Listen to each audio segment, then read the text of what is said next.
কেন্দ্রীয় বাজেটে বাংলা থেকে কর তুলে বিহারে তথা নানা জায়গায় লুটিয়ে দেওয়া এর বিরুদ্ধে বাংলা পক্ষ আজকে প্রতিবাদে পথে নেমেছিল। যখন রানু ছায়া মঞ্চে নন্দন রবীন্দ্র সদনের পাশে, সেখানে আমরা সভা করছিলাম, যেখানে আমরা কতবার করেছি এবং আমি বক্তব্য রাখছিলাম। আমি বক্তব্য রাখার সময় দেখি একজন টাকমাথা একটা ব্যক্তি হঠাৎ হিন্দি দেখি বলার চেষ্টা করলো, এবং যেটা বেসিক্যালি বলার চেষ্টা বললো যে বিজেপিকে কেন এত কথা বলা হবে, বিজেপির বিরুদ্ধে কেন এসব কথা বলা হবে।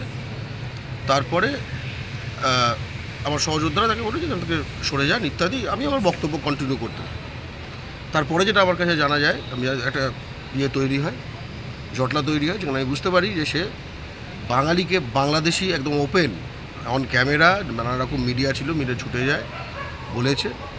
এই সাহস যে তৈরি হয়েছে, এই সাহস তো কোথাও, এই স্পর্ধাটা থাকা উচিত না, এই স্পর্ধা ভেঙে দেওয়া দরকার। তাই জন্য আমরা এই মুহূর্তে হেস্টিংস থানায় আমরা দায়ের করলাম আমাদের অভিযোগ, এবং পুলিশকে বলছি আইনানুগ ব্যবস্থা নিতে। কারণ আমরা আইন এবং সংবিধান মানা একটি সংগঠন, এবং আমরা আইন এবং সংবিধান অনুযায়ী এর সমাধান চাই। এবং এর সমাধান যেরকম অন্যান্য ভারতের নানা রাজ্যে হয়, অর্থাৎ তার যে গ্রেপ্তারি বা তারপরে মামলা প্রসিডিংস যা হয়, আমরা সেই মতোই এটা করছি। এবং আমরা এই কেসটা ফলো করবো, যদি এটা প্রসিডিংস হোক না হোক আমরা রিটে যাব, ঠিক আছে। আমরা এই কেসটি ছাড়বো না। আমাদের অভিযোগ করেছেন বাংলা পক্ষর সাংগঠনিক সম্পাদক তথা শীর্ষ পরিষদ সদস্য কৌশিক মাইতি, এবং বাঙালি কিন্তু ঐক্যবদ্ধ হচ্ছে। বাংলার মাটিতে কোথাও এরকম কোনো জাতি ঘৃণা এবং ভারতের ঐক্য এবং সংহতি বিরোধী একখানা কথা, যে বাঙালিকে ফরেন সিটিজেন বলা, এরকম কোনো কিছু যখন ফেস করবেন বাংলা পক্ষকে জানাবেন, কিংবা নিজেই এর প্রতিবাদ করে আইনানুগ ব্যবস্থা নেওয়ার চেষ্টা করবে, কিন্তু বাংলা পক্ষকে জানাবেন, কারণ এগুলো ব্যাপারগুলো আমাদের অভিজ্ঞতা আছে, আমরা ঠিকঠাক গাইড করতে পারবো। তাই সকল বাঙালিকে বলছি, এটা তোমার নিজের মাটি, ঐক্যবদ্ধ হও।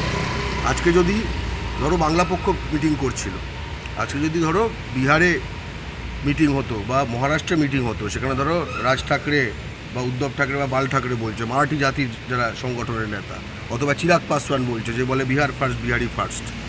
তো সেখানে যদি কোনো একটা বাঙালি গিয়ে বিহারিদের বা মারাঠিদের ফরেনার বলতো, কোনো বাঙালি বলে না, আমরা এই জিনিস করি না, ফরেনার বলতো, কী অবস্থা হতো তার? সেই অবস্থাটাও কিন্তু আমরা কোনো রকম থেকে না, আমরা আইন এবং সংবিধান অনুযায়ী এর সমাধান চাইছি। জয় বাংলা। বাংলা বঞ্চিত হয়েছে যে ইউনিয়ন ফিনান্স মিনিস্টার, মানে কেন্দ্রীয় যে অর্থমন্ত্রী, এবং তার যে বাজেট পেশ করেছেন, সেখানে আমাদের প্রাণের বাংলা, আমাদের সকলের প্রাণের বাংলাকে পুরো বঞ্চনা করা হয়েছে। এখান থেকে টাকা তুলে নিয়ে যাওয়া হয়, এখানে কোনো বরাদ্দ দেওয়া হয়নি। আমরা আঘাত পেয়েছি, আমাদের বুকে ক্ষোভের আগুন জ্বলছে। বাংলা পক্ষ ভারতে বাঙালির প্রাণের সংগঠন, বাংলা পক্ষ দ্রুত আজকে প্রতিবাদে নামে। কলকাতার হেস্টিংস থানার অন্তর্গত নন্দন চত্বরে, যে নন্দনের পাশে, রবীন্দ্র সদনের পাশে যে রানু ছায়া মঞ্চ আছে, আমাদের শান্তি শৃঙ্খলাভাবে প্রতি সময়ের মতোই এবারও আমাদের বক্তব্য চলছিল। বক্তব্য রাখছিলেন বাংলা পক্ষ সাধারণ সম্পাদক গর্গ চট্টোপাধ্যায়, একজন যিনি বাঙালি নয়, এটুকু বুঝলাম। প্রথমে হিন্দিতে এসে বলতে শুরু করলেন। প্রথম হচ্ছে, আমরা কেন এসব বলছি, আমরা কেন বিজেপির নামে কেন বলবো, বাজেটে বিজেপি বঞ্চনা করেছে, কিন্তু অন্য কারোর নামে বলতে হবে, এটা ওনার ধারণা। দিয়ে আমরা বললাম যে আপনি এখানে সরে যান। এই সরে যেতে বলেছি, উনি ডিস্টার্ব করার চেষ্টা করছিলেন, উনি বানচাল করার চেষ্টা করছিলেন। বলতে বলতে ওনার মধ্যে দিয়ে প্রকট, যে আমরা জানি তথাকথিত জাতি ঘৃণা, আমরা সকলকে দেখি, ট্যাক্সি চালককে দেখি, আরপিএফকে দেখি, ব্যবসায়ী দেখি, বিএসএফকে দেখি, টিকিট কাউন্টারে দেখি, রেলের সব জায়গায়, বাচ্চা থেকে বুড়ো কী বললো, বাঙালি তোরা বাংলাদেশি। অন ক্যামেরা প্রচুর মিডিয়া ছিল, বাঙালি তোরা বাংলাদেশি। আমাদেরকে বাংলাদেশি বলা হলো, আবারও যেখানে সব বাঙালি প্রোগ্রাম করছে একটা কেন্দ্রীয় বাজারে বাংলার বঞ্চনা নিয়ে, এবং বাংলার সাংস্কৃতিক কেন্দ্রে, এবং সেখানে বাঙালিকে বাংলাদেশি বলে দিল। তার নাকি 48 বছর বয়স, তিনি ললিত গ্রেট ইস্টার্ন হোটেলে কাজ করেন, ক্রিসেন্ট চাড্ডা তার নাম, যে আমরা পরে শুনলাম, তখন জানতাম না, তখন তো অপরিচিত ব্যক্তি, তারপর শুনলাম। আমরা হেস্টিংস থানায় বাংলা পক্ষ সকলে আসে, আমি বাংলা পক্ষর কৌশিক মাইতি, আমি হেস্টিংস থানায় লিখিত এফআইআর করলাম এই ক্রিসেন্ট চাড্ডার বিরুদ্ধে। তিনি জাতিদের মধ্যে দাঙ্গা লাগাচ্ছেন, তিনি ভারতীয় যে ঐক্য এবং সংহতিকে বিঘ্নিত করছেন, তিনি বাঙালি জাতির প্রতি ঘৃণা, hatred against a community that is Bengali. বাঙালির বিরুদ্ধে বিদ্বেষ ছড়াচ্ছেন এবং বাঙালি বাঙালির- নাগরিকত্ব নিয়ে। Is questioning the citizenship of nationality of Bengalis. ভাবুন, ভাবা যায়? আমাদের মাটিতে দাঁড়িয়ে, কলকাতায় দাঁড়িয়ে, কলকাতার সাংস্কৃতিক, বাঙালি সাংস্কৃতিক প্রাণকেন্দ্র নন্দন চত্বরে দাঁড়িয়ে, যেখানে একটা শান্তিপূর্ণ প্রোগ্রাম হচ্ছে, যেখানে আমরা বিগত 50 বার অন্তত প্রোগ্রাম করেছি 5 বছরে, কোনো সমস্যা হয়নি। একজন বাঙালি নয় এমন কেউ এসে সেরকম